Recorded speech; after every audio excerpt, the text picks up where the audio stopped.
Okay, my name is Benita Brown, Benita, and basically I'm here to talk about my son, Shaquan Lamar Brown, um, Shaquan Lamar, Lamar Brown. My son, Shaquan Lamar Brown, um, uh, uh, attended Dobbins High School. Uh, he was considered as one of the number one architects in the city of Philadelphia, and he won several awards uh, for his architectural design. He worked under a teacher named Abona. We called him Abona. And Shaquan also played the drums for me. I had a group called Spitter Sankofa Performing Arts Company, which I developed as a dance teacher for the Pan African Studies Community Education Program at Temple University, which operates under the auspices of the Department of African American Studies under Malefi Asante. I don't know if they still call that department that today in 2022. But back in 1999, before I graduated from Temple and went to teach at Virginia State, that's what it was called. So at the time, my son was like 13 years old, and we had a dance company that I made up from the children that were attending, that lived in the neighborhood of Gladfelter Hall at Temple University. And these children used to come in and look for quarters and dimes in the seat. I found out later because they were hungry, they were poor. Well, I started to teach dance to them and also started performing with them. And my son became a part of that, Shaquan. And his brother, Damon, also became a part of that. And Damon performed with his friend Manzi in the company. They didn't want to drum, they didn't want to dance, so they kind of came in as warriors.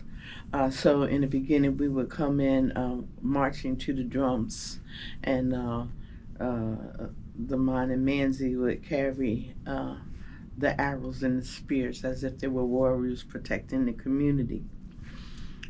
So this is a way that I've raised my children to be aware of the African culture and their African centeredness. And so this is how I've raised my children to be a part of that. And so my son, Shaquan, he was one heck of a drummer. And we lived in West Philly around 54th and Baltimore for years. And then I decided to move to Broad and Girard at the Regency. It was called the Regency Hotel. And so me and my two boys lived we lived there. And so I would go over to teach dance at William Penn High School, and my son would come with me as a drummer.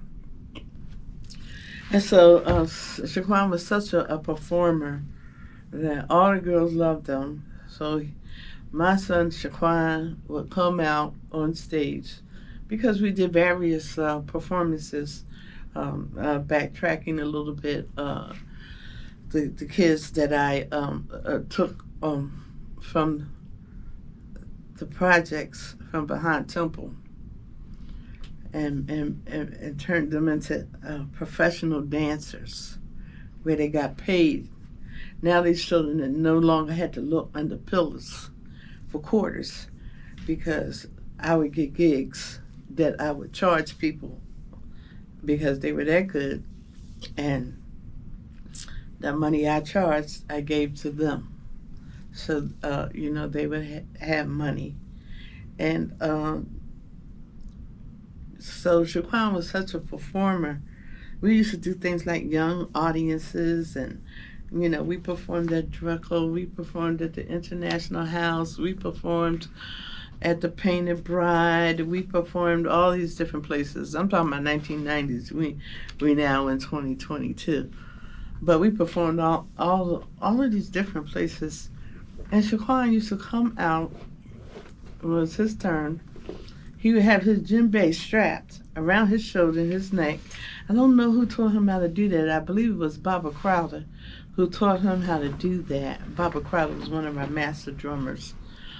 He's the founder of Kula Mele. And Shaquan would come out swinging his drum around. Like, he would come out, first, the way I had to set up, the drum sound would come from off stage. So you hear the djembe, and that would be my son hitting the drums. Okay, now he never became a master drummer, but he was pretty good. And then he would take that drum and come out on the stage, and he be swinging the drum. The drum be swinging while he's turning, and the drum is swinging while he's turning.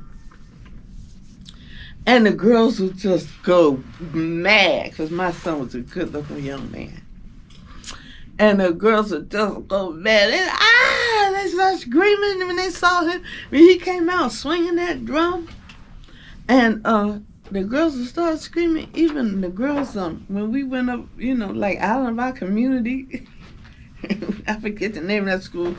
I'll never forget. Those girls, they were all white. It was a white school we went to. And my son came out on that stage and with that drum, swinging that drum. And the girls,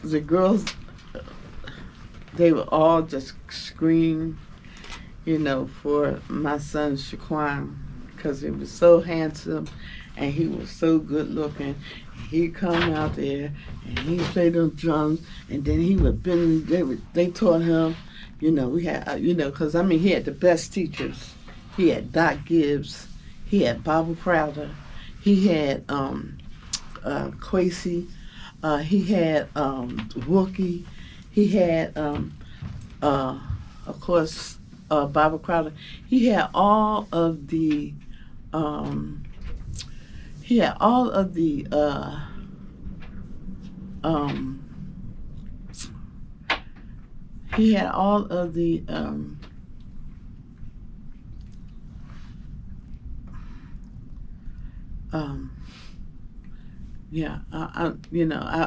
I used to hang out with the best of the best in Philadelphia as far as African dance.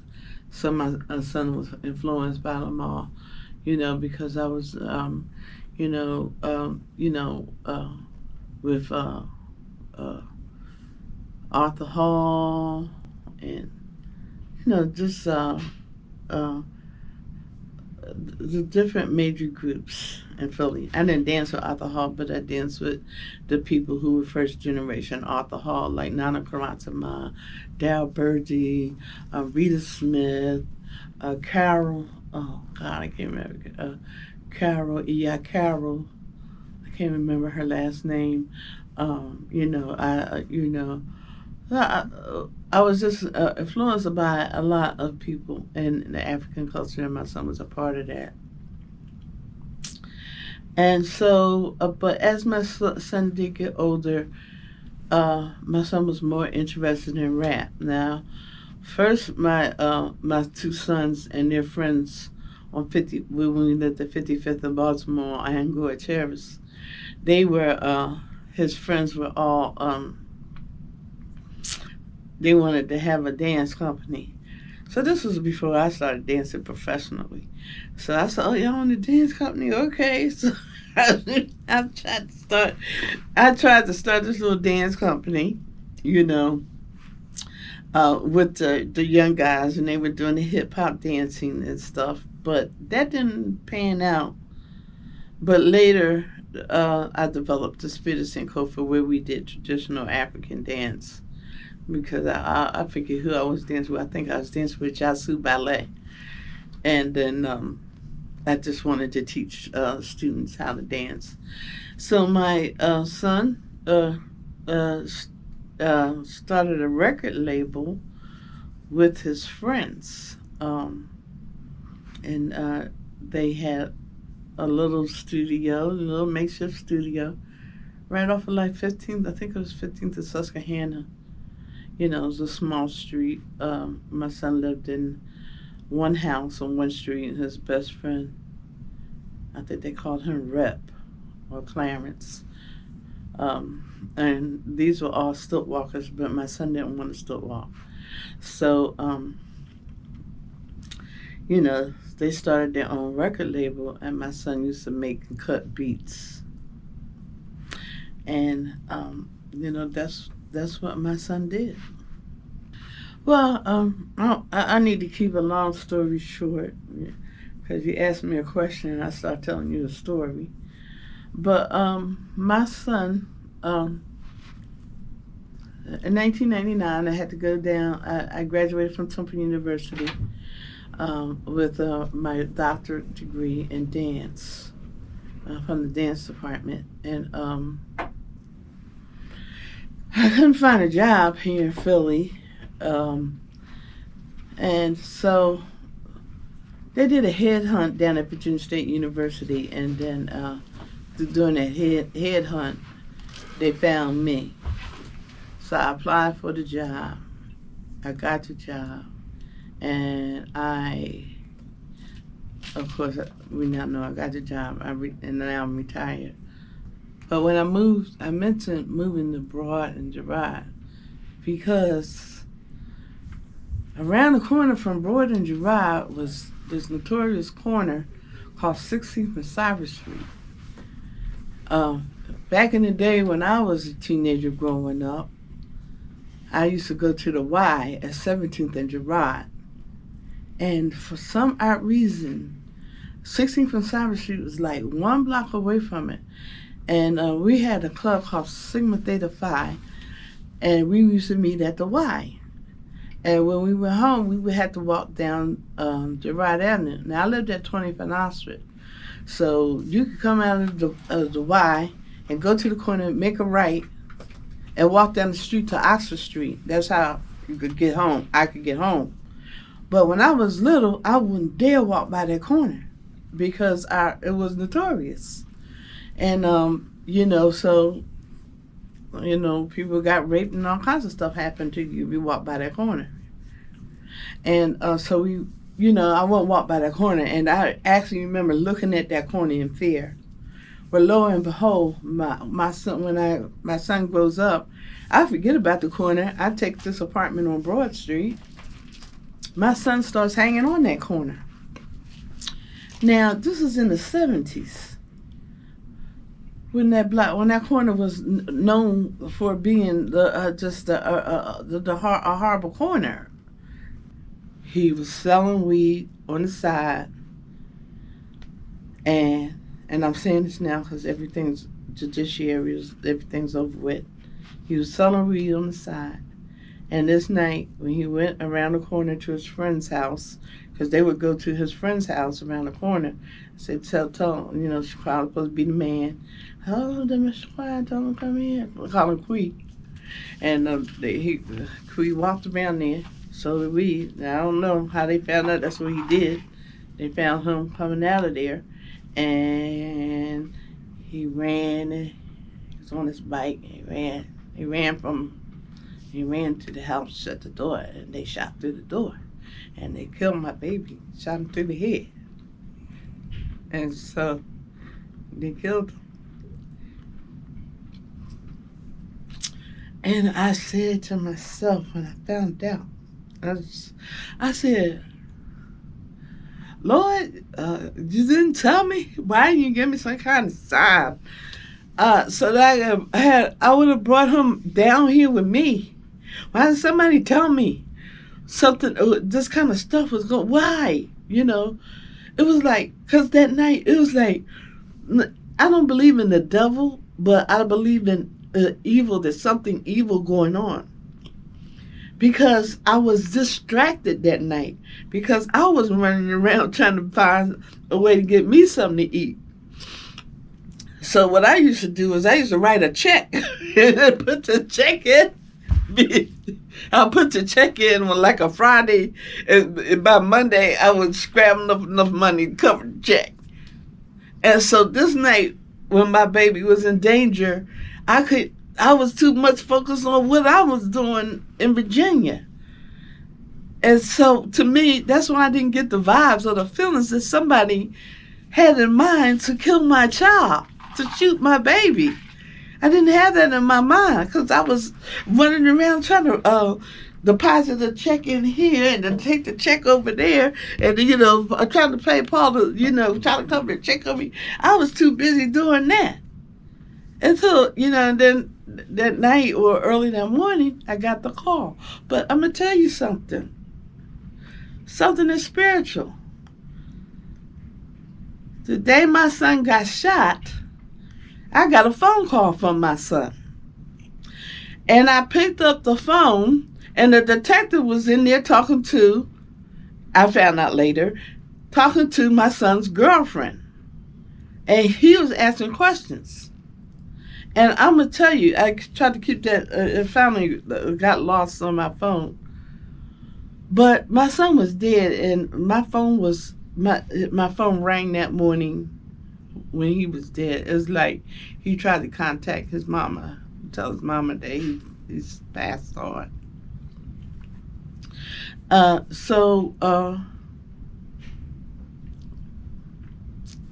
wound up being about turf wars. You on my turf and you selling weed. And then, so I was so devastated about my baby, okay? For weeks, so I walked around. I didn't want to take a shower. I didn't want to talk to nobody. I didn't want to go out. I didn't want to do anything because that was my baby.